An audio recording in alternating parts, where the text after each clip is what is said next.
So Stefan's trying to be very professional now.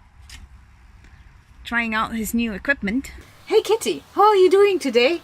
Meow, meow. Bernadette, how does it feel as a liveaboard, but you're filming? And I wanted to get some thoughts from you. To get some thoughts from me, okay? It's an incredible feeling that we really made it that far. To be able to say, hey, I live on a sailboat. I left behind my old life and my new life is on a sailboat.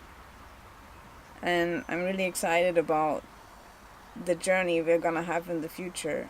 No, it's not in the future, it's actually already there. So we are in the middle of our journey already.